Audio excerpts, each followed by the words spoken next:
Bom, então para presidir essa mesa, eu vou chamar a Júlia Castro aqui no palco. Ela que já falou com a gente na primeira mesa, então eu vou apresentar novamente, mas de forma agora mais formal. Ela é presidente da Ibiliterrário, organização voltada ao fomento, difusão, democratização e internacionalização da literatura independente, que está idealizando também e realizando o evento de hoje.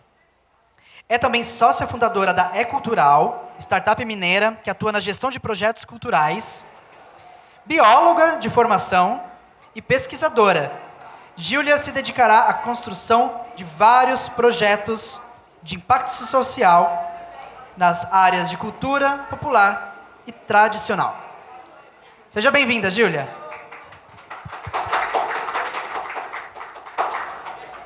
Quero convidar também para bater um papo com a Júlia a Lavínia Rocha, que nasceu em Belo Horizonte, aqui em Minas Gerais, é escritora, palestrante e professora. Começou a escrever aos 11 anos de idade e já publicou 14 livros, entre eles O Mistério da Sala Secreta, em 2021, e a trilogia Entre Três Mundos, 2022. E participou das coletâneas Flores ao Mar, As Artes Mágicas de Ignoto, tá certo? E Raízes do Amanhã, 8 contos afrofuturistas. Para o público adulto, escreve sob um pseudônimo, Lia Rocha. É formada em História pela Universidade Federal de Minas Gerais, pós-graduada em Ensino de História, vencedora do prêmio Perestroika para professores criativos e finalista do prêmio Professor Porvir. Ministra palestras sobre sua carreira, feminismo e protagonismo negro em escolas e destaca-se nas redes sociais divulgando uma metodologia de ensino dinâmica, divertida e antirracista. Seja bem-vinda.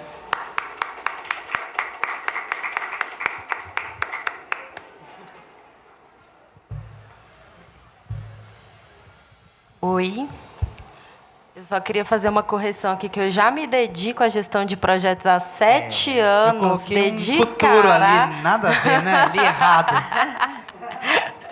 Obrigada, Samuel.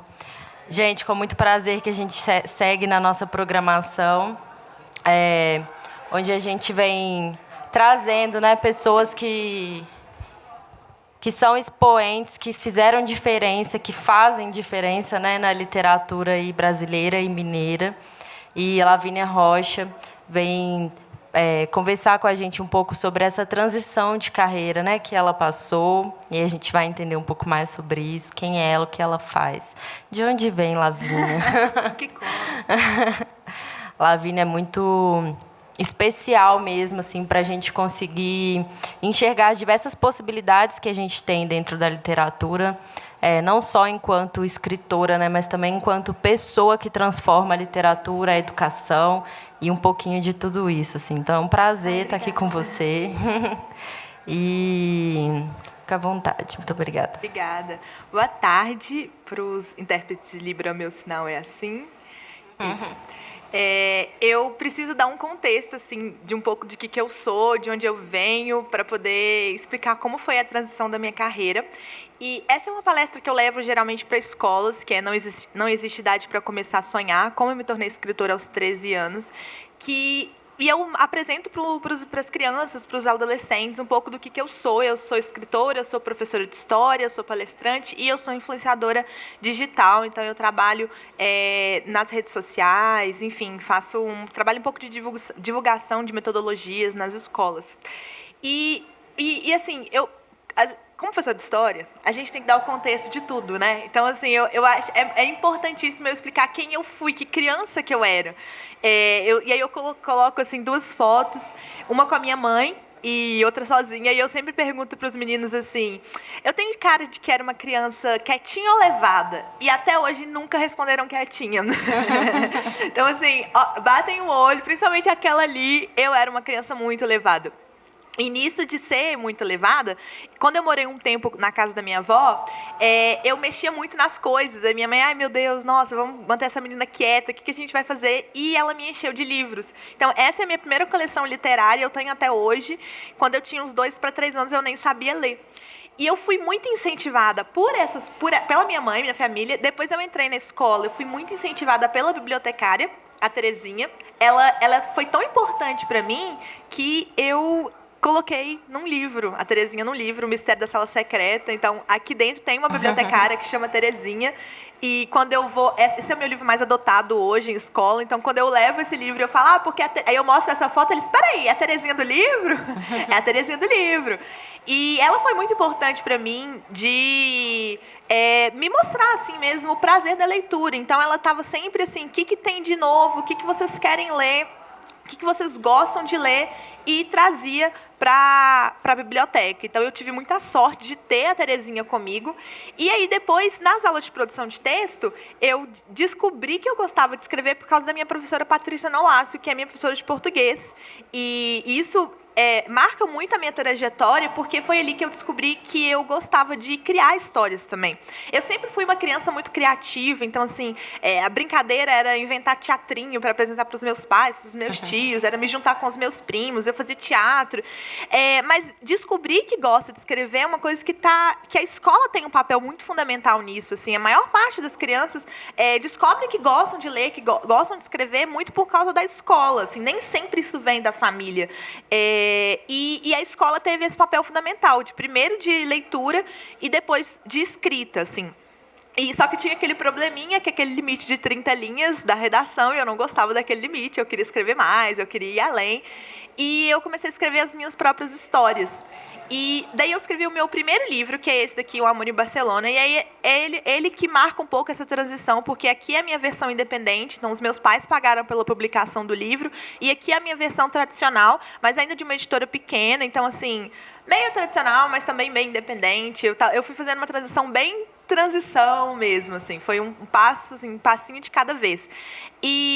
E daí esse livro, quando eu escrevi, eu morria de vergonha de mostrar, não sou tímida, falar em público, eu não tenho o menor problema, sou professora e tal, mas tinham duas pessoas só que eu deixava ver, que era a Lorena Rocha, minha prima, e a Mariana Cardoso Carvalho, que hoje também é uma escritora mineira. E as duas, a Lorena era a primeira pessoa, que é aquela pessoa que te incentiva, assim, todo escritor tem uma pessoa que vai ser aquela pessoa que vai começar. Ou mais de uma pessoa, no meu caso eu tenho mais de uma, mas a primeira foi a Lorena. Então, ela falava assim, cadê o próximo capítulo? Ela me ligava, já escreveu mais? Posso ir aí para a gente ler? E ela comentava a história comigo, ela me incentivava muito a continuar escrevendo.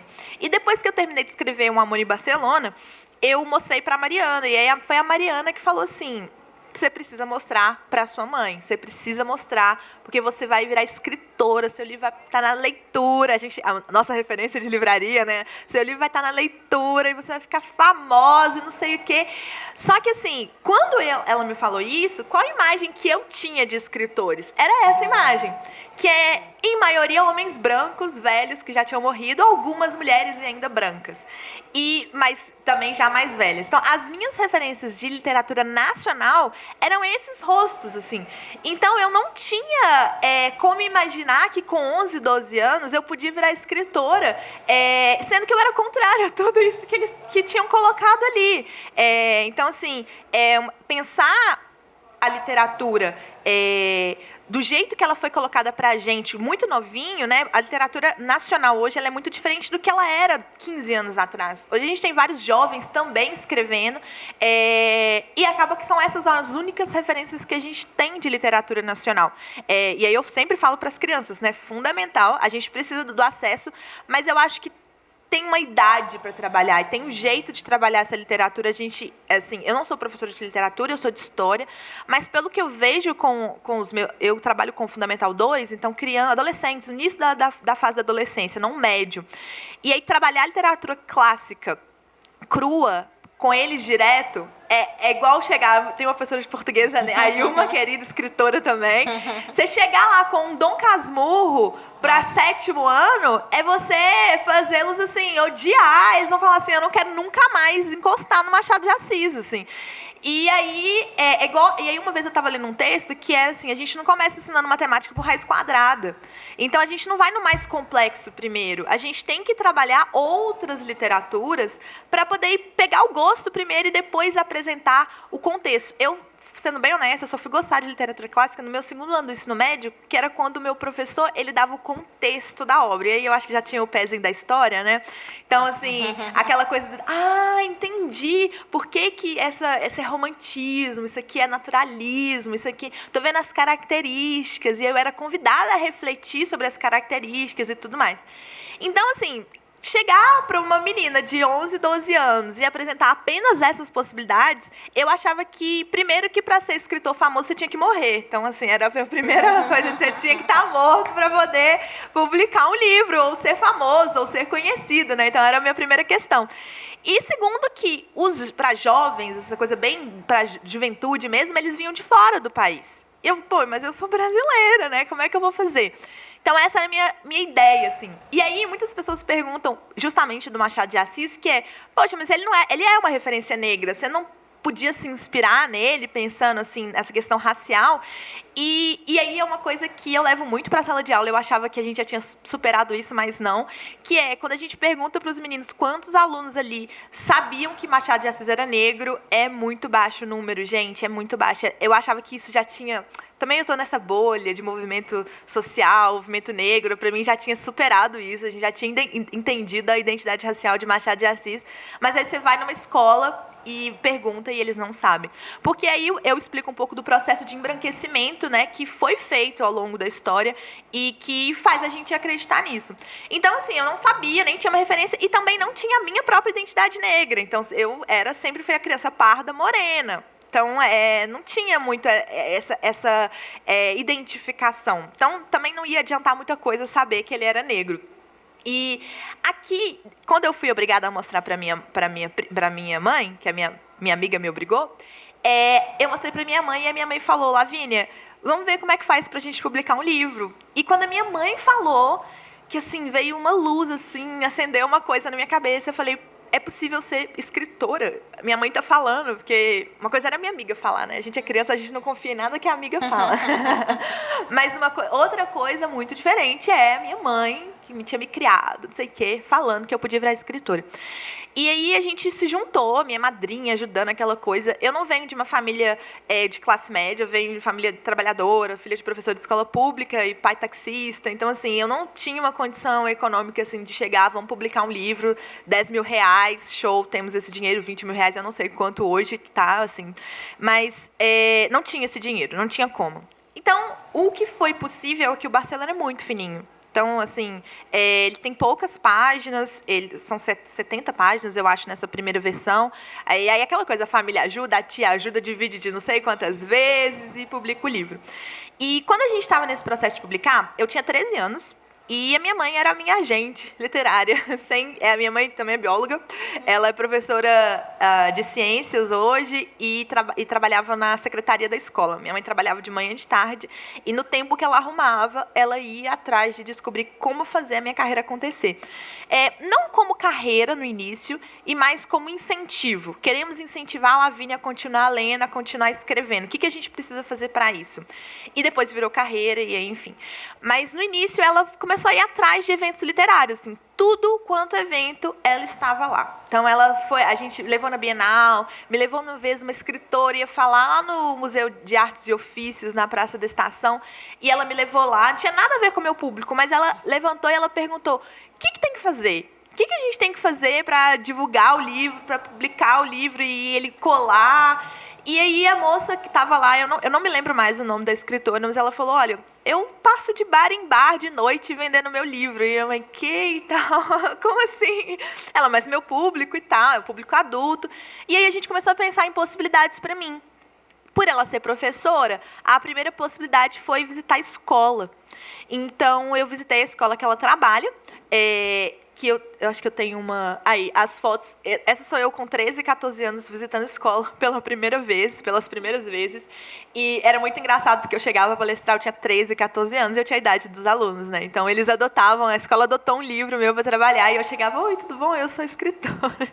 E a escola olhava assim, não tem condições dela ser escritora. Já fui confundida com aluno. E, às vezes, chegava com a minha mãe, e eles olhavam, você que é a Lavínia Rocha? E a mãe, não é ela. E tava eu lá, oi, tudo bem? Sou eu. Então, era bem essa essa menininha, assim, com uniforme de escola, porque era uma coisa assim, eu ia para a escola, saía da escola para ir dar palestra no contraturno, ou antes de ir para a escola dava palestra. Então, assim, era bem essa coisa mesmo, assim, uma menina indo falar do seu próprio livro nas escolas. E isso foi muito importante para mim. Não existe um caminho para a carreira de ninguém, assim. Cada escritor vai ter um jeito de fazer a sua carreira acontecer. O meu jeito, que foi a base do meu trabalho, foi a divulgação escolar. Isso fez o meu trabalho acontecer, porque casou com o meu público. Eu escrevo para adolescente, eu era uma adolescente, né, que escrevia para adolescentes. Isso também chamava muita atenção das escolas, né, ser uma menina nova, ter começado nova e tal. E isso me ajudou a ser mais conhecida em BH. Então, assim, muitas escolas municipais, às vezes eu estou conversando com alguém, eu trabalho em tal escola. Qual que é o nome da escola? Eu já pergunto porque a chance de eu ter visitado aquela escola é muito grande. Hoje eu já fui em mais de 200 escolas, tem 14 anos que eu visito escola, então tem muito tempo que eu faço esse trabalho. E eu falo municipal porque é o que eu mais visito, mas estadual, privada também, eu vou rodando aí, BH, Betim, Contagem, fora de Minas, e já fora, e onde me chamam eu vou, na verdade. Então eu publiquei, e aí ficamos com esse livro, Amor em Barcelona, por muito tempo. Só que, assim, uma carreira independente é uma carreira independente, né? Tem muitas coisas que são complexas, assim. Você tem que ser, no caso, a minha mãe era minha agente literária, você tem que ser a editora, você tem que correr atrás da livraria, você tem que ser a distribuidora, porque você tem que ir lá e levar os livros para a livraria. No início, eu lembro que a leitura aceitava fazer consignação de livro direto com o autor, mas depois precisou de empresa para poder tirar nota fiscal, não sei como está hoje, mas, assim, foi complicando o negócio. E minha mãe ia, levava os livros, pegava uma nota, ela tinha uma agendinha, assim, que ela escrevia, assim, de hoje visitei tal livraria e deixei tantos livros. Eu tenho essa agendinha até hoje, assim. E foi uma coisa bem assim, galgando espaço no cenário. E aí, eu queria publicar mais livros, eu queria escrever mais histórias, eu queria continuar sendo escritora. Eu descobri, se antes eu não sonhava com isso, porque eu não achava que era possível, depois que eu descobri que eu podia, e agora eu queria aquilo, queria porque queria. E aí eu escrevi o meu segundo livro, que é o De Olhos Fechados. E esse livro ele era bem maior. Eu escrevi outras histórias no meio do caminho, mas esse livro eu queria muito publicar. Só que eu já não conseguia mais pagar pela publicação, porque, na época, 1.000 exemplares ia ficar R$11.000 do livro. Isso tem mais de 10 anos. E aí minha mãe falou, Lavínia, a gente não tem R$11.000 para publicar um livro aqui. Esse daqui foi coisa de 3.000 e não sei o quê, em 2010, né? E aí minha mãe falou, 11.000 a gente não consegue. Então, você vai ter que procurar uma editora de forma tradicional. Eu já tinha os meus 16 anos e eu comecei a procurar. E aí, um tempo antes, ela tinha ido até uma editora daqui de BH e levado esse livro e falado da minha filha, minha mãe, sempre minha mãe, gente, eu devo muito à minha mãe, eu vou citá-la muito ao longo dessa palestra, porque ela realmente foi a base de tudo.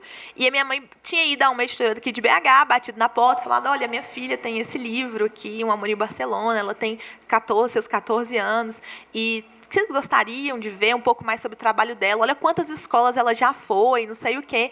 E a editora fez, tá bom, deixa aí que a gente vai olhar. Eu brinco com os meninos... Clássico. É um clássico, né? Eu brinco com os meninos que é igual falar assim, na volta a gente compra. A mãe fala, na volta a gente compra, e não vai comprar nada, né? Não vai olhar nada.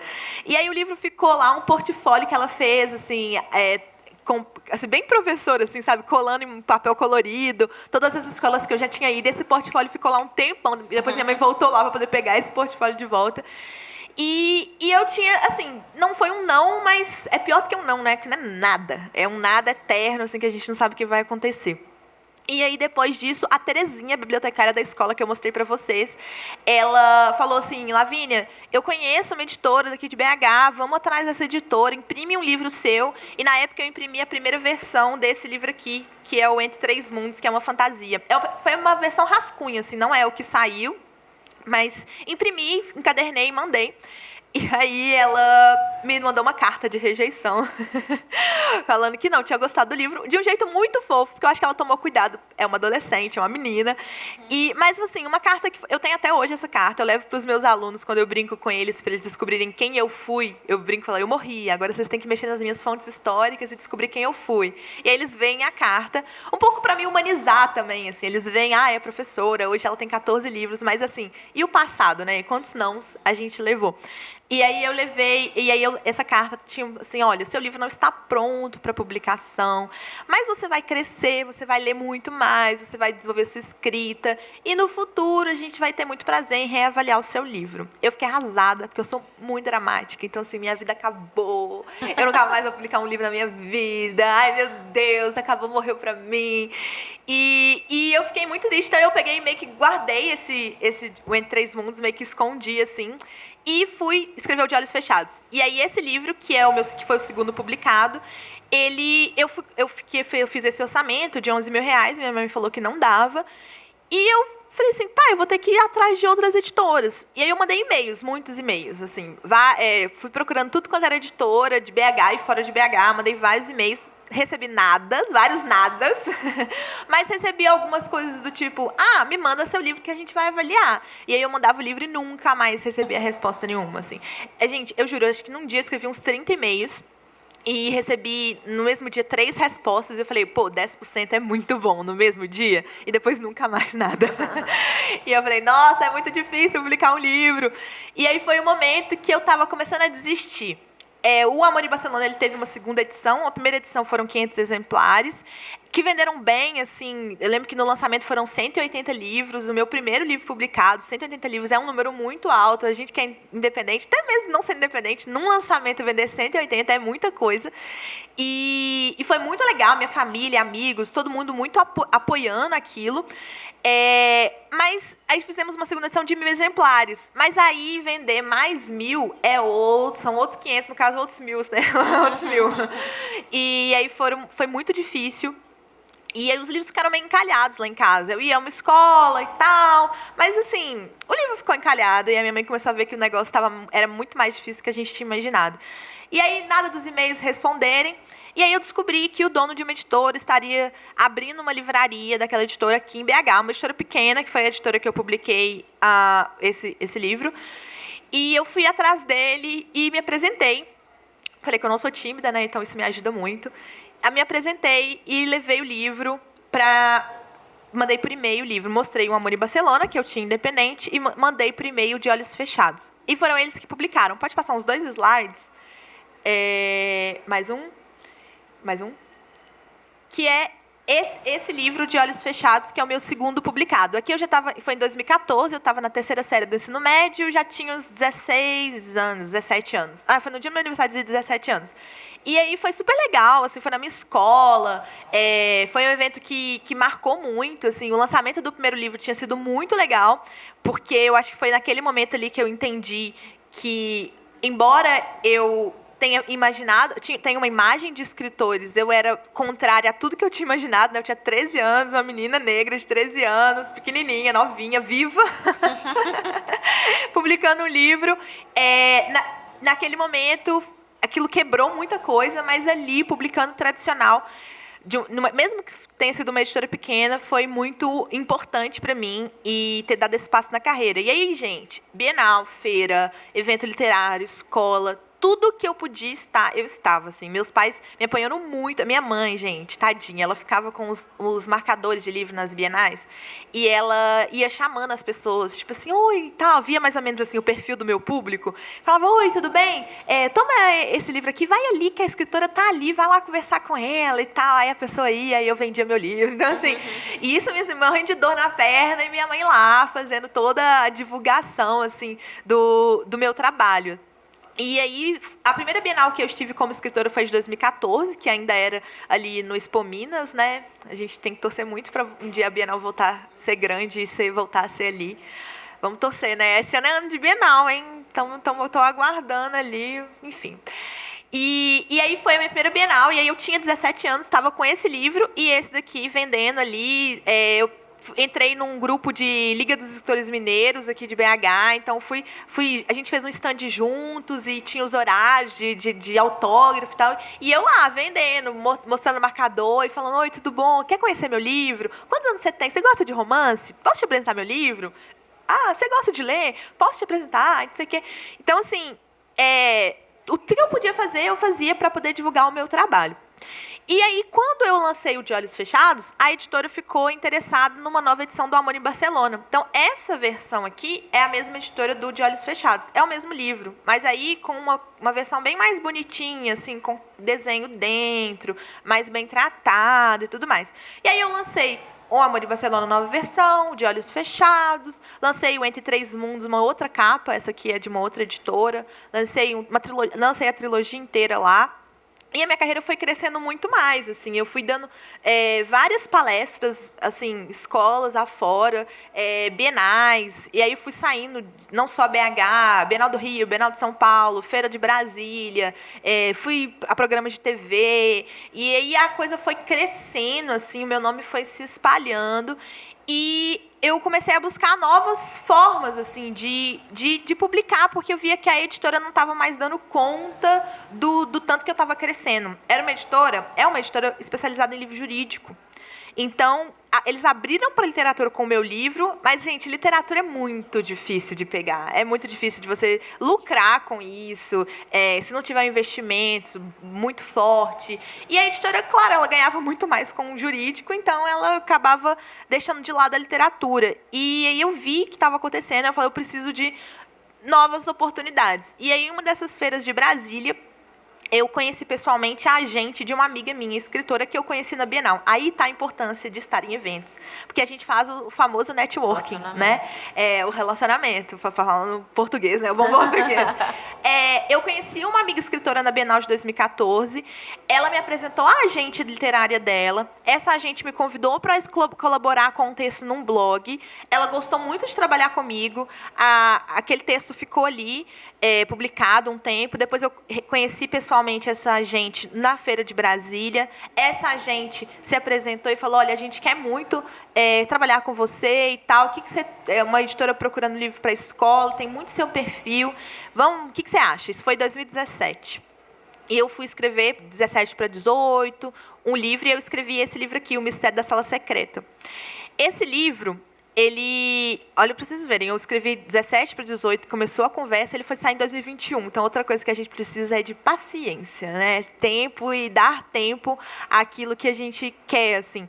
E aí eu escrevi esse livro para essa agente, e aí no meio disso eu recebi uma proposta daquela editora que me falou não. Eles não lembravam que eles tinham me mandado a carta. De repente surge, Lavínia, você visita muita escola, a gente queria muito que você viesse aqui, publicasse com a gente, o que você tem pronto, não sei o quê.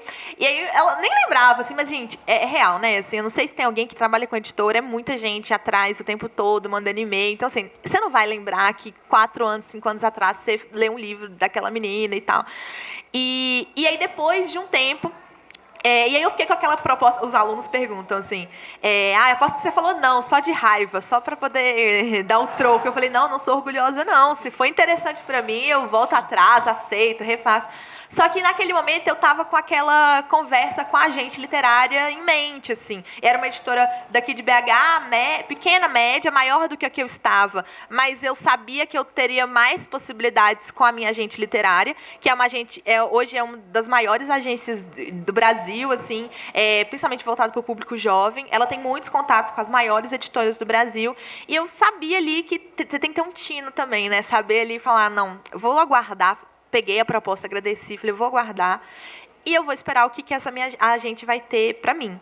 Só que, assim, gente, o mercado literário, ele é muito demorado, às vezes. Então, a minha agente teve uns problemas psicológicos, e aí ela não conseguiu ler o meu livro, e aí só em 2019 para 20, quando veio a proposta da outra editora, aquela que a minha mãe levou o livro, e eles falaram, na volta a gente compra, essa mesma editora entrou em contato comigo também não lembrava que tinha me falado não lá atrás, nem sei se a dona sabia, mas ela ouviu falar muito de mim, principalmente aqui em BH, e queria me publicar. Então, perguntou, o que você tem pronto? Vai ter Bienal em 2020, porque ia ter Bienal em 2020, né? E vai ter Bienal, a gente quer publicar na Bienal. Isso era janeiro, a Bienal ia ser em maio. Eu, quê? Então, às vezes, o mercado literário é muito lento e, às vezes, ele é muito rápido. Uhum. E aí, eu já tinha pronto o Mistério, apresentei o livro. A gente teve uma reunião lá em São Paulo com a minha agente, com a dona da editora, porque a editora tem aqui em BH e lá em São Paulo. E aí a gente publicou. É o Grupo Autêntica, que é daqui de BH, mas ele tem o escritório lá em São Paulo, mas a parte principal é aqui em BH.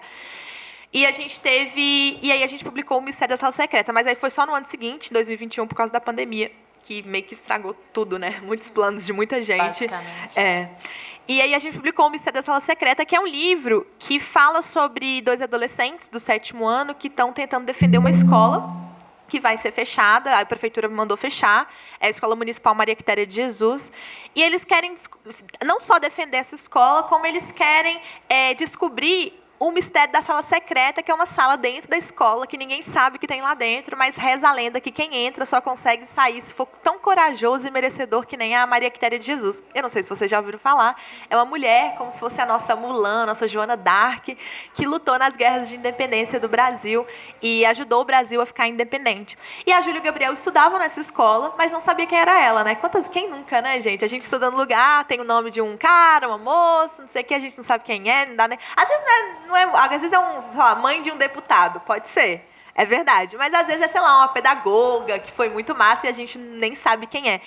E aí, então essa história fala disso, fala um pouco de defesa de escola, fala um pouco sobre defesa da educação pública e a defesa da história das mulheres que são apagadas. Então esse livro foi o primeiro livro que saiu pela Yellowfant, que é o selo da Autêntica. Ele é um selo infanto-juvenil. E depois eles falaram assim, Lavínia, você tem uma trilogia lá na outra editora que a gente quer. Aconteceu a mesma coisa com o Barcelona, né? E aí a gente publicou o Entre Três Mundos com essa nova capa pela Gutenberg, que é o selo da Autêntica também. Então, assim, é a mesma editora aqui, só muda o selo. Eu brinco com os meninos que é igual refrigerante. Tem a Coca-Cola, que é dona de vários refrigerantes. A Autêntica é o dono de tudo e tem os selos para meio que separar os públicos, né? Então, nós publicamos o Entre Três Mundos, aí o terceiro livro, que é o segundo livro, que é o Entre Três Segredos, e o terceiro vai sair esse ano.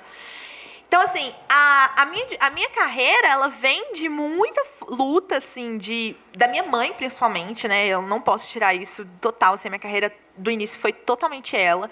E depois ela foi soltando ali da minha mão a minha carreira, e eu fui me encontrando com as pessoas. Mas, assim, não foi linear, como eu estou contando para vocês. Tem os seus altos e baixos. Já fui a eventos, assim, que você acha que não tem ninguém, eu estou falando para ninguém, não sei o quê. Eu fui num evento, uma biblioteca uma vez, e falei, nossa, o que eu estou fazendo aqui? Mas aquele evento abre uma porta para uma outra coisa, para uma outra coisa. Então, assim, essa foi uma dica que eu ouvi, eu já nem lembro mais quem, e que eu peguei para mim, que é esteja em todos os lugares, esteja em todos os eventos, onde você puder ir, para a cena local de literatura, faça relação com os seus, com as pessoas que estão em volta. A Ilma estava falando aqui agora que ela quer conhecer, que ela está aqui porque ela quer conhecer mais os escritores de BH. E isso é muito legal, assim, fazer esse contato, fazer esse meio. E aí as coisas foram crescendo. Eu publiquei outros livros, por exemplo, esse daqui, que é o Flores ao Mar. Ele é uma coleção, são 4 contos, né, com escritoras negras também, 2, eu e mais uma de BH e 2 de São Paulo, Rio. E a gente tem um grupo chamado Quilombinho, que é essa ideia de resistência dentro da literatura. Nós somos 4 escritoras negras escrevendo protagonismo negro, trabalhando com essa ideia. E essa aqui é publicada pela Masa. Meu sonho era publicar pela Masa, que é uma editora daqui de BH, independente também, que publica principalmente autores negros. E tem essa temática racial como foco. Então, assim, eu vou transitando, assim. Eu não sou assim, é uma literatura independente, uma editora independente, mas quem cuida também é a minha agente. Então, muitas coisas eu não preciso cuidar. Então, isso muda muito na carreira independente, quando a gente passa para a tradicional. Tenho outros livros, esse daqui, o Raízes da Manhã, que é uma coletânea de contos com outros autores outros autores negros, são contos afrofuturistas. Eu não sei se vocês conhecem o conceito, que é um conceito muito amplo, é até difícil conceituar o que é o afrofuturismo, mas na literatura a gente vai pensar principalmente em autores negros, protagonistas negros, levando a ideia de ficção científica com esse protagonismo que trata da ancestralidade africana. E porque a gente tem muito filme de ficção científica que joga lá para o futuro e todas as pessoas são brancas. E a gente fica, então, peraí, não vai ter negro no futuro? Então, essa é uma ideia de reconstrução, mas também de voltar no que está ali, né? A ideia do Sankofa, né? De voltar ao passado e buscar o que ficou. Então, esse meu conto, O Show Tem que Continuar, ele fala de ele é muito inspirado na ideia Igbo, é um povo que está muito ali na Nigéria, no Benin. E ele fala da Ioluna, que é uma personagem que foi criada pelos grandes ancestrais, e ela vive numa nave espacial que cuida dos seres humanos negros no Brasil. Só que ela começou a ver que tem vários problemas acontecendo, vários códigos, porque os códigos são feitos por computadores e chegam até o Brasil. Mas alguns códigos não estão chegando direito, e alguns códigos ela está achando uma coisa muito esquisita ali, violência policial, ela está achando alguns códigos, que tudo é em código, samba é um código, e ela se interessa muito pelo samba, mas alguns códigos estão sofrendo interferência. E ela descobre que tem uma outra nave, os outros, que estão atrapalhando o trabalho dos ancestrais, dos grandes ancestrais. Então, ela é criada pelos grandes ancestrais. Ela não é uma humana, mas ela é criada em forma humana para resolver esse problema. Só que, assim, ela não sabe lidar com as emoções humanas. Assim, ela sente muita raiva, mas ela vai entender que a raiva, ela move muito também. A raiva é potente, como a Angela Davis falou, né, quando ela esteve no Brasil aqui, que a raiva move, a gente precisa da raiva para poder se movimentar, tentar mudar alguma coisa. E ela vai percebendo que a raiva, para ela, também é importante. E ela quer muito recuperar esse cenário e derrotar esses grandes códigos que foram enviados ao Brasil. Então, esse é tem vários contos, e assim, não é porque eu faço parte, tá, gente? Mas a coletânea está muito incrível. Tem coisas assim, um quilombo espacial que está fugindo da polícia aqui, constrói um quilombo no espaço. Um time de futebol, que não é futebol, é futsal, que vai jogar futebol no espaço. Então, assim, é muito legal. Tem coisas assim, muito, que você fala, como assim? Os autores criaram coisas tão diferentes. E, então, se alguém não teve contato com o afrofuturismo, é um bom jeito de começar. Eu tenho outros livros. Esse daqui é o Entre Corra e Pule, Aventuras Nada Virtuais pela África, porque ele fala de dois irmãos gêmeos, a Mirella e o Arthur, que vão passar as férias no sítio da Tia Nana. Na verdade, é tipo como se fosse um feriado, assim. E quando eles chegam lá, não tem Wi-Fi. E eles estão arrasados, porque eles vivem conectados. A Mirella, então, para ela, viver sem o game dela é a morte. E lá não tem Wi-Fi. A tia Nana chega com o videogame ali dos anos 90 e fala assim, olha, eu tenho isso aqui, tomo muito cuidado, fez parte da minha infância, mas vocês podem jogar. E eles vão jogar um jogo sobre civilizações africanas. E quando eles apertam o play, eles caem dentro do jogo. Então, é um pouco meio Jumanji, assim, sabe? E eles vão caindo ali, eles vão passando pelo Egito, pelo Mali, por Gana, Império Kush, os povos iorubás. Então, eles vão passando por várias civilizações para poder ir descobrindo um pouco e tendo que usar os conhecimentos que eles aprenderam na escola. E aí eu sou professora de história, né, gente? Vocês já viram que eu puxo o saco, né? Falo de Maria Quitéria aqui, falo das civilizações africanas aqui. Não tem jeito. Aqui também falo muito de história. Não tem jeito, gente. É a melhor disciplina, eu tenho que falar dela. E aí entra um pouco de um grande boom que teve na minha carreira, que aí, a outra dica que eu vou dar, assim, se vocês quiserem aceitar, que é pegar as oportunidades, aproveitar cada pequena oportunidade. E aí, aí eu acho que eu vou passar um pouco mais do que... só volta que aí uma coisa que eu levo muito para os meus alunos, né, meus leitores, que eu mudei as minhas referências também. E aí, trocar as referências não é abandonar aquelas outras, mas trazer novas referências. E aí são autoras negras que eu fui trazendo para poder se parecer mais comigo, peles ainda mais escuras, bem mais escuras que a minha, cabelos ainda mais crespos, que trouxessem personagens de realidades diferentes da minha, para poder me inspirar também e escrever livros que tenham mais a cara do Brasil, né? Assim, mais a nossa cara. E aí, eu mostrei vários livros. Eu publico como Lia Rocha também para o público adulto. Não está aqui, mas esse saiu pela Rocco, é uma coletânea de contos também. E porque eu quis diversificar o que vai para a escola e o que não vai para a escola, assim, porque públicos diferentes, né? Como eu trabalho muito com a escola, eu quero separar. E aí, aí pode passar, porque aí eu vou mostrando cada livro. E eu já mostrei aqui. E aí entra a minha parte de sala de aula. Dá tempo de eu mostrar essa parte?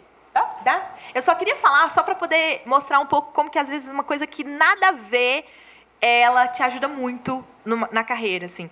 Eu sou professora de história, eu entrei na sala de aula pós-pandemia, não sei se temos professores aqui que estão atuando, que atuaram no pós-pandemia, e, gente, aquilo foi o maior completo caos. Eu me formei na pandemia, já foi um caos. E eu entrei no pós-pandemia. E lidar com adolescentes, crianças, que não sabiam, sei lá, ficar sentados mais 4 horas e meia, e muito ansiosos, muito mediados por telefone, né, assim, por telas, computador, enfim. Foi muito difícil. Os transtornos de ansiedade, depressão, a violência entre eles, assim, se batiam muito, todo dia era coordenação, não sei o que. Gente, foi um caos. E eu comecei a perceber que aquelas aulas tradicionais que a gente dava antes, elas não funcionavam mais. A gente precisava mexer nas metodologias. E aí, nisso, comecei a compartilhar com os meus seguidores, que como escritora, eu tinha, 8 mil seguidores como escritora. Comecei a compartilhar, assim, o que eu estava fazendo em sala de aula e tal. E até que um vídeo meu viralizou. Não viralizou como escritora, eu viralizei como professora. Mas as oportunidades, elas batem e a gente precisa agarrar. E aí, o vídeo que viralizou é esse daqui. Eu não sei se vai dar pra... Você já viu? Já viu? Não, mas não aperta play nesse não, porque no próximo. Deixa eu só explicar o que é o vídeo. São 2 turmas de 5º ano que eu pergunto para os meus alunos assim, o que vocês pensam quando eu falo África, antes de dar as aulas. E aí vocês vão ver o que eles vão responder. E depois das aulas que eu dei, eu pergunto de novo. E aí a cabeça deles mexeu bastante. Pode passar mais um que vai aparecer o vídeo. Coisas que vocês pensam quando eu falo África. As pessoas escravizadas, as pessoas pobreza, pessoas doentes. É meio que qualquer pessoa na cabeça. Turbante. Eu lembrei de pessoas doentes. Aí você não pode falar, vocês vão ver os povos. Tem uma propaganda de um monte de crianças. Pessoas negras, pessoas sem lá. Eu vou perguntar de novo. Se eu falar África, o que vocês imaginam? Que ele sabe sobre a agricultura. É rico em sal. E clãs, resistência, capoeira, escravidão. Egito, Nigéria, Tanzânia. Eu lembro do Mané. Ele é de onde? Marrocos. Benin, Togo. Oralidade. Orixá. Podre. Quilombo. As coisas. Pentigar. Eu lembro sobre as civilizações. Os problemas. Eu acho que eu não quero. Não sei, quem que é esse? Os homens, coisas assim. O Batalá ou Oxalá? Oxalá. Oxalá. A Naná, professor. Nanã. Aí foi a época do quarto de fechação, um pouquinho de coisa. Olha o tanto agora que tem. Olha como é que conhecimento ajuda a gente a mudar a nossa imagem das coisas, não é? Antes vocês tinham uma imagem desse tamanhozinho. Agora virou desse tamanho. Esse vídeo ele vai muito ao encontro do que o Robson... Obrigada.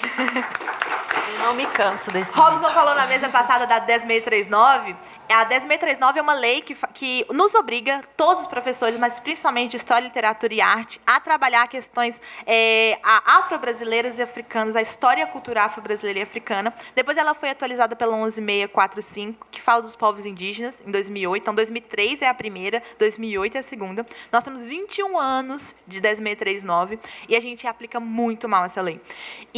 Então, eu fui trabalhar isso com... Mas, assim, essa lei é que rege a minha vida. Então, eu fui trabalhar isso com os meus alunos e eu vi que, com pouca coisa, a gente construiu muito. Foram 3 aulas de distância, uma semana de um vídeo para o outro. As pessoas acham que tem meses, assim, não. Uma semana de um vídeo para o outro. Eu tinha 2 aulas por semana, na sexta-feira, era no mesmo dia. Então, foram 3 aulas de um vídeo para o outro. E teve um projeto que a gente fez paralelo a isso e tal. Mas aí a primeira coisa que minha aluna fala é pessoas escravizadas, porque a gente estava trabalhando a mudança do termo de escravo para escravizado. E aí eu vi que eu tinha ali um terreno muito fértil para trabalhar com os meus alunos. Eles tinham essa capacidade de mudança, de pensar e tudo mais.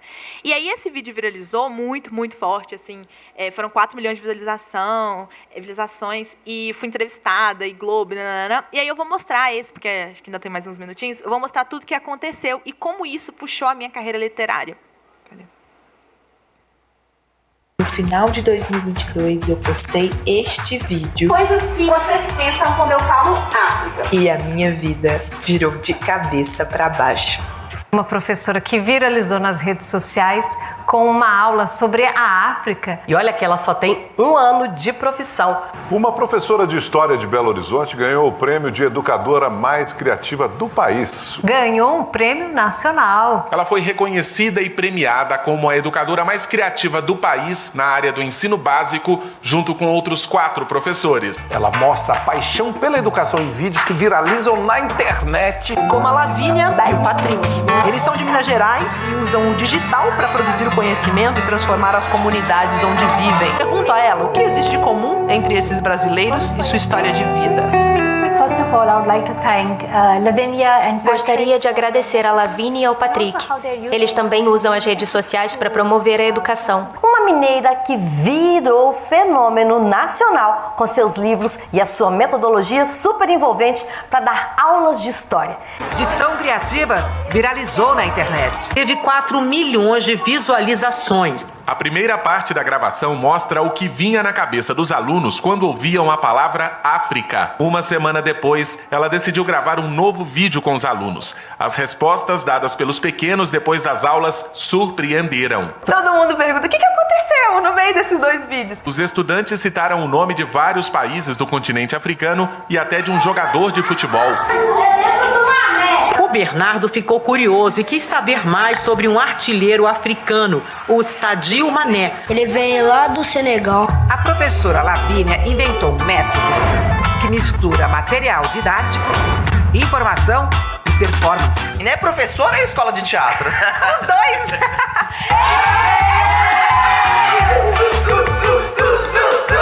Vai começar uma aula de história, uma aula muito diferente.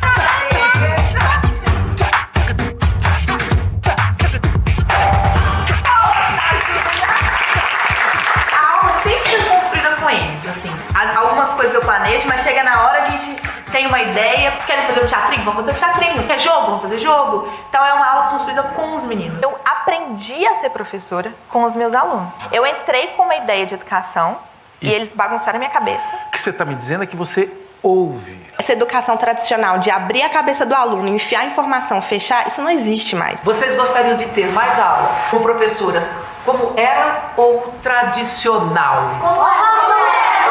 Ensinando, ela viu, teve certeza que o aluno aprende mais quando se identifica com a matéria e com a maneira como ela é ensinada. Eu gosto desse tipo de aula porque não fica aquele negócio chato, só ler, fazer atividade e depois ter que estudar pra prova. Fica uma coisa mais divertida, mais dinâmica pra gente aprender. Conta o segredo. A neurociência, ela vai dizer que a cola da memória é emoção. Então, quando a gente passa por alguma emoção, aquilo fica na nossa cabeça. Então, eu espero que aquela risada que eles tiveram quando a gente estava ali na mumificação, eu espero que eles tenham essa memória desse dia. Eu não tenho dúvida. Além da gente aprender, a gente guarda na nossa memória. Desde o primeiro dia de aula, eu senti uma ligação forte com a professora. Perto do fim do ano letivo, a despedida não está sendo fácil. Eu tô emocionada. Eu não quero ficar sem a Lavínia no que vem. Para a professora, só o conhecimento pode eliminar o preconceito. O objetivo é isso, que as pessoas vejam que uma educação antirracista ela é necessária, ela é urgente. Eu amo você! Que o Brasil seja assim. Eu quero um Brasil Lavínia Rocha. Meu Deus, tô lisonjeada. Tô falando. Esses meninos e meninas foram alunos da Lavínia no ano passado num colégio particular em Belo Horizonte. Porque ela é uma professora ótima, ela ensina de uma forma perfeita que com uma aula dela você já consegue pegar a matéria de primeira. Então ela é linda, linda, linda, é maravilhosa. Fala, matéria é nova, todo mundo já viu, então já vibra. Eu não acredito que a educação sem afeto, assim.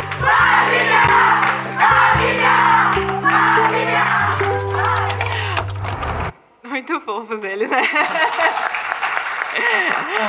Bom, eu acho que esse é um exemplo clássico de aliar as habilidades, assim. Eu sou professora de história. A professora tá chorando. Eu tô aqui também. Eu conversei com ela, ela professora de português tô também, né? Tentando manter a pose, mas tá difícil. É muito bonitinho, né? Sala de aula. Obrigada, muito obrigada. Mas, assim, eu aliei duas coisas que eu percebi que eu era boa, assim. Então, a sala de aula com a literatura, hoje elas casam muito. Então, a partir desse vídeo que viralizou, eu escrevi esse livro, que é dos irmãos gêmeos, que caem dentro das civilizações africanas.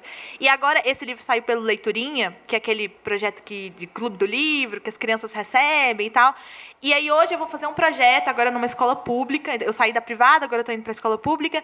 E para poder trabalhar com os alunos essa ideia e trabalhar a 10639 assim, amplamente. Então, uma coisa foi alimentando a outra. Assim, a minha carreira foi... Uma carreira foi sendo alimentada pela outra. Assim. As minhas primeiras escolas que eu trabalhei, eu conheci por ser escritora e ir lá como escritora. E hoje, ser professora me ajuda como... Então, assim, gente, é até difícil explicar onde termina a Lavínia professora. Hoje tenho 2 agências que cuidam da minha carreira. Uma como a Lavínia professora e outra como a Lavínia escritora. Mas as coisas, elas se ligam tanto, elas estão se ligando cada vez mais, que até está difícil qual agente eu vou mandar tal demanda, assim. E aí, assim, isso é uma coisa que me ajudou muito como escritora, né, nessa transição da carreira, de trazer todo o meu conhecimento. Tem muita gente que pergunta, por que você não foi fazer letras? Pô, a história me ajuda muito a escrever, muito, muito, muito, porque vocês viram aí, as temáticas dos meus livros trazem bastante história com H maiúsculo, né, história, disciplina. Então, trabalhar essa temática também é um pouco do que eu sinto que é o meu papel, assim. Hoje eu tenho muito foco nisso, de trazer literatura negra, trazer a nossa história, trazer representatividade, que esses alunos, principalmente da escola pública, porque a escola pública tem cor, né? A escola privada também tem cor e elas são muito diferentes.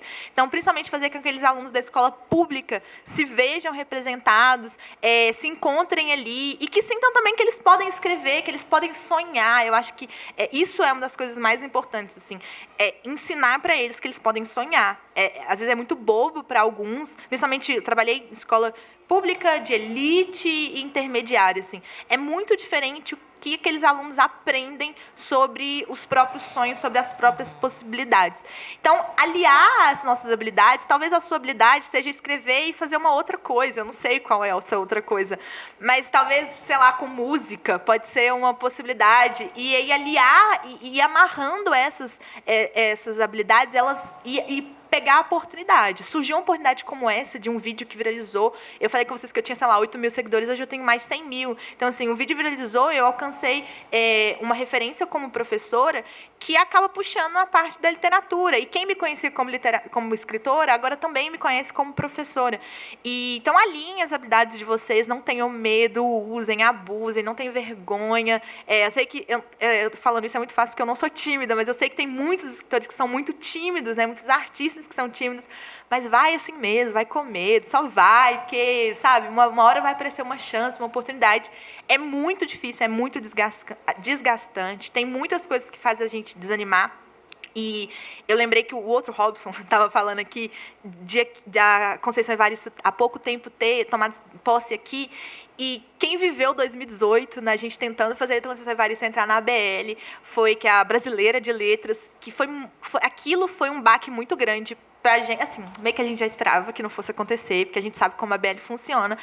Mas foi muito impactante para mim ver uma pessoa do cacife da Conceição Evaristo ser negada na BL. Eu acho que isso mexeu muito comigo, que foi uma época que eu falei, eu vou desistir de tudo, eu vou largar tudo, assim, sabe? Se a Conceição Evaristo, não que assim seja o meu objetivo, mas se ela não conseguiu isso, que ela tem que estar lá, para que eu estou trabalhando, assim? Então, foi um momento de choro, que eu me recolhi com o meu quilombinho, e a gente chorava, e depois a gente se reergueu. Então, ainda estar aqui, nesse lugar, então, assim, tem muita simbologia para mim, e a gente tem que ir, vai dar errado muitas vezes, mais vai dar errado do que dar certo, mas é muito bom quando dá certo, assim, e faz a gente acreditar nesse propósito. Então, hoje, a minha ideia é essa, levar a literatura para as escolas, para a sala de aula e para as redes sociais, pensar uma história crítica, uma educação crítica e uma educação transformadora, que a gente está precisando muito mexer. O neoliberalismo está atingindo as escolas de um jeito assim que é inacreditável. É inacreditável essas ideias de aluno que é para mercado de trabalho, que não é um ser pensante, crítico. Isso está muito forte. A gente está resistindo assim. Cada dia está mais difícil resistir.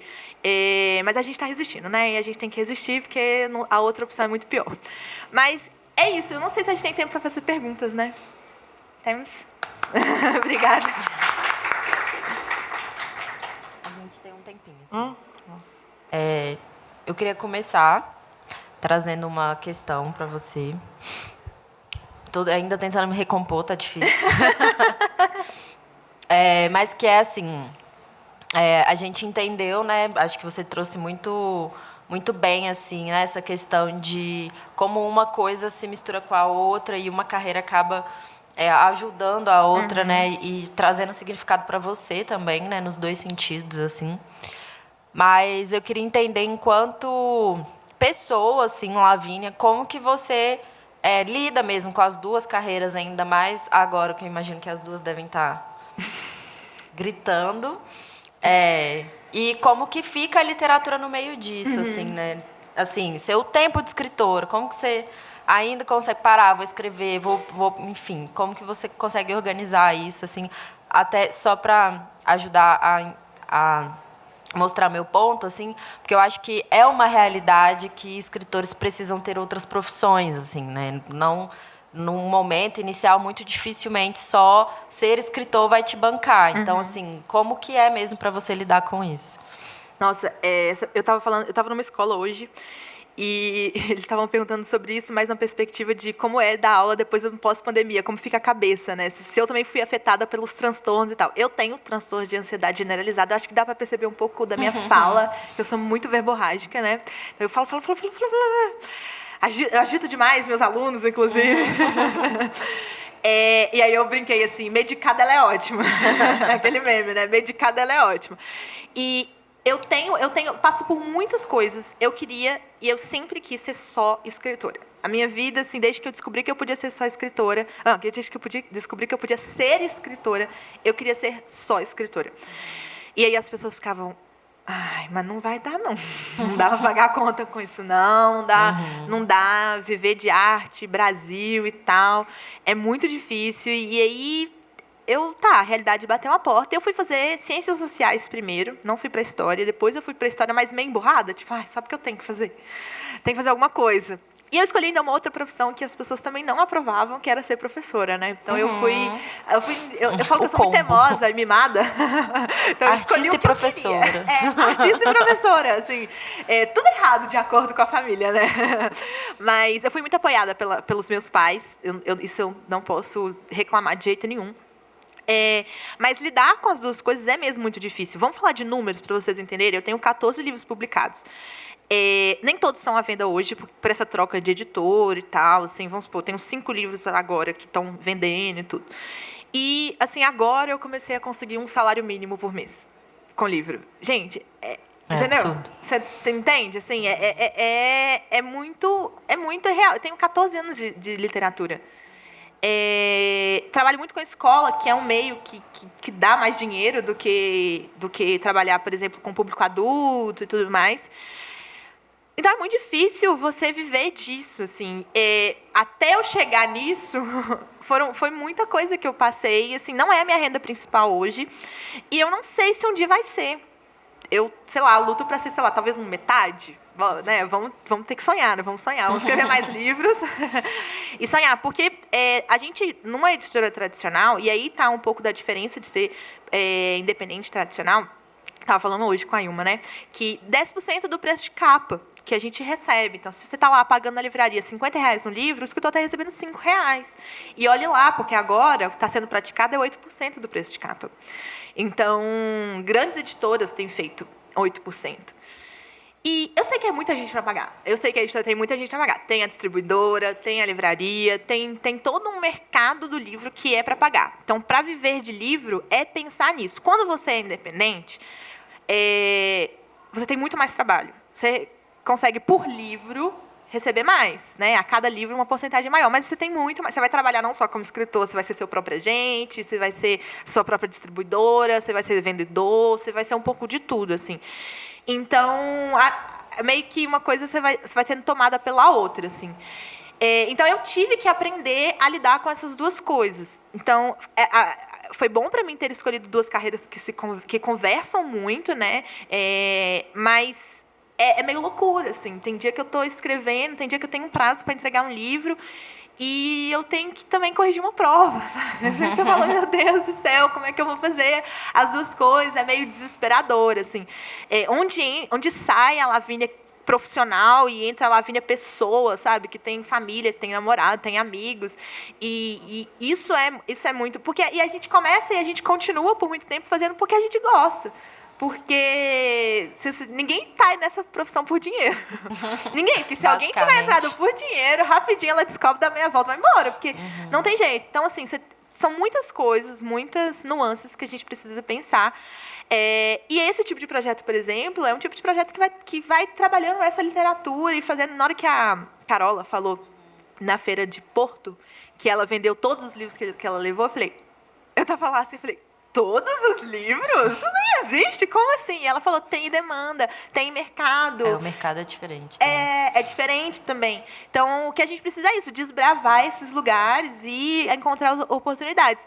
Mas saúde mental é imprescindível. Então, assim, eu tento cuidar muito, faço terapia há muitos anos, para poder ter esse equilíbrio que é tão difícil de conseguir. E é isso, escritores têm outras profissões. Eu não conheço ninguém hoje, amigo próximo, para me contar, que vive só de literatura.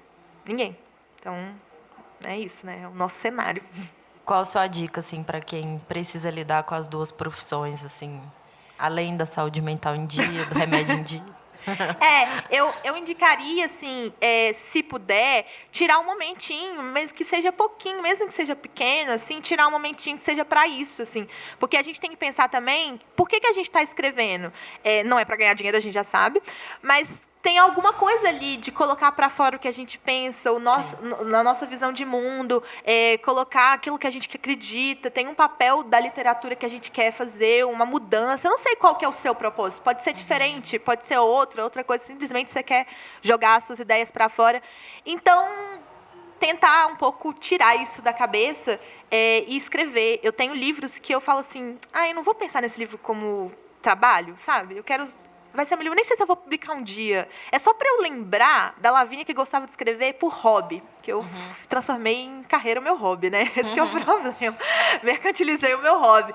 Mas, de repente, de voltar a lembrar a Lavínia que escrevia por hobby, assim, o que eu quero fazer? Nossa, isso não tem nada a ver com o meu público, isso não tem nada a ver com o que eu faço. Azar, escreve, sabe? Vai lá.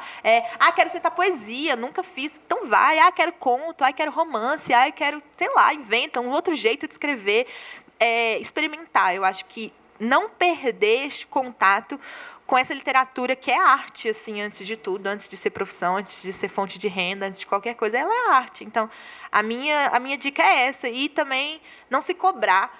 Eu vejo muitas dicas, assim, e tantas dicas que até me faz questionar um pouco. Tipo, escreva todos os dias. Muita gente fala isso. Escreva todos os dias, pelo menos um pouquinho. E aí eu fico até me sentindo mal, sabe? Porque eu não escrevo todos os dias, assim. Não faz parte da minha realidade, eu não consigo fazer isso. Então... E aí vai a minha dica pessoal, então, porque eu tô indo contra muita gente, mas escreva quando, sabe, escreva sem obrigação. Tudo bem, o dia que virar trabalho, vai virar uma obrigação, vai virar uma obrigação. Eu tenho algumas obrigações porque é o meu trabalho, mas também lembrar dessa outra parte que é assim, é minha arte, eu quero colocá-la no mundo. Maravilhosa. Obrigada. Obrigada. A gente pode fazer mais uma pergunta, temos mais um tempinho. Alguém? Precisamos do microfone, né? Você pega, Thiago? Obrigada. Alguém quer? Vocês estão que nem aluno, hein, gente? Quer fazer pergunta? Não. Aí pergunta, todo mundo quer perguntar. Foi aqui. Então, Lavínia, parabéns. É quase... Então, Lavínia, é redundante te dar parabéns, mas enfim, darei. Obrigada. Sou Cláudio, sou jornalista, também tenho um programa de literatura. Legal. Eu acho que tem muito que chama Conversações na Rede Minas, que a senhorita já foi, só que em outro programa. Mas não esse programa, Enfim, e tem muito a ver, não só a mesa anterior, as discussões como essa, né, que você traz, com o que eu acredito também, sobretudo como cidadão. Então, e essa coisa da gente fazer porque... a gente gosta e porque o outro, né, não fazer é muito pior, né, como você mesma disse. Então, eu acredito que você, pelos seus são 27 anos de idade? 26. 26. Eu acho que para quem tem mais de 26, aqui tem algumas pessoas que têm mais de 26, e eu me incluo nesse público, você acaba também sendo exatamente esse alento para gente que já passou, né, dos 30, 40, o quê? Que nem tudo está perdido. Porque você está olhando para os seus alunos, né, e leitores, e também tentando formar cidadãos, leitores, e, enfim, seres pensantes. Mas aí a gente olha para você e fala, então vale a gente seguir de pé lutando, né? Acreditando na educação, na transformação pela literatura. Então é mais no sentido desse depoimento que eu quero fazer do que uma pergunta ou o quê. É bom encontrar os pares, mas os pares nesse sentido, não meramente alguém que também é da minha área, não, é os pares assim, nesse sentido de ideologia, de fazer. A gente precisa acordar e fazer. Né? A outra opção é muito pior. Eu vou embora para casa com isso. Então, obrigada. Parabéns. Siga acreditando mesmo. Deixa as minhas melhores vibrações. E, enfim, é isso. Obrigada, muito obrigada. A gente precisa encontrar força. É muito difícil, assim, e eu sou acusada de muito romântica quando eu entro, sei lá, entrei na escola e eu queria mudar o mundo, eu ainda quero.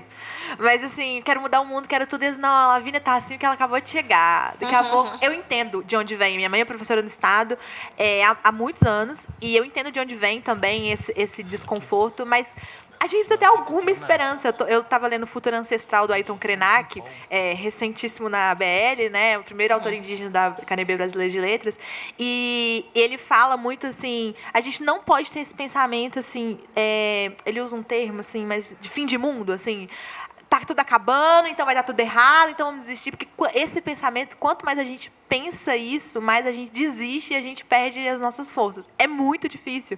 É muito difícil vencer essa luta e a gente talvez não consiga, mas a gente precisa continuar tentando, que é isso. A outra opção é muito pior, se a gente desistir, amassa a gente, vem pra cima da gente. Então, a gente precisa se encontrar com quem tem essa energia. Assim, às vezes eu fico muito desistida também, e aí eu vou lá e me recupero com os meus colegas, com as minhas amigas escritoras, e aí o ciclo, a roda vai girando, né, que tem que girar.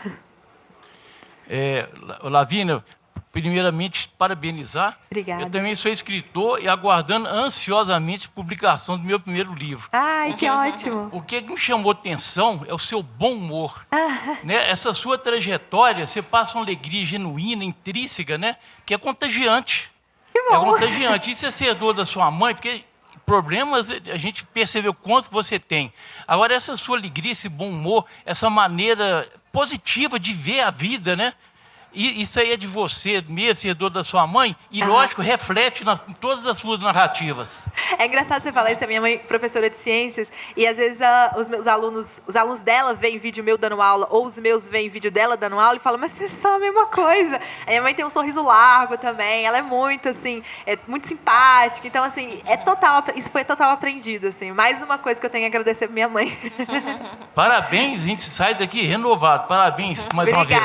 Obrigada. Eu vou agradecer mais um. Posso fazer a última pergunta? Vai. Aliás, não é nem pergunta. Você pode. É a última. É só para dizer para a Lavínia, eu tive a felicidade de conhecer a Lavínia há muitos anos, né? Levando-a para as duas escolas onde eu trabalhava. E quando ela me disse que queria ser professora, eu fiquei muito feliz. Por quê? O que a gente ouve é que não se deve ser professor. E isso me doía. Então, quando ela falou assim, que ela queria ser professora, e ela era escritora, eu falei, isso é maravilhoso. E eu me inspirei muito nela, porque ela era uma escritora que queria ser professora. E eu contei primeiramente para ela.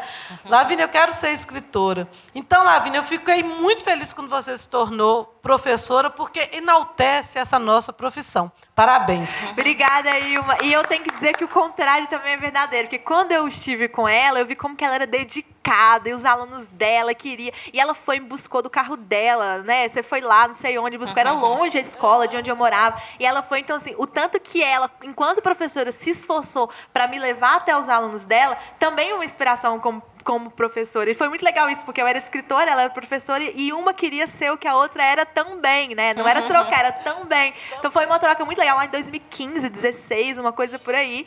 E é muito legal, gente, eu vou só agora falar, porque Ilma também é escritora, né? E Ilma tem ali um livro sobre crônicas da sala de aula. E uma das crônicas, eu sou personagem da crônica. Isso mesmo! Porque foi muito legal, porque eu contei a minha história, essa história de ter descoberto que gostava de escrever na redação, na aula de redação, e tinha um limite de 30 linhas, eu não gostava desse limite, eu queria escrever mais. E aí ela falava com os alunos, não pode escrever mais que 30 linhas, e aí eles queriam o limite.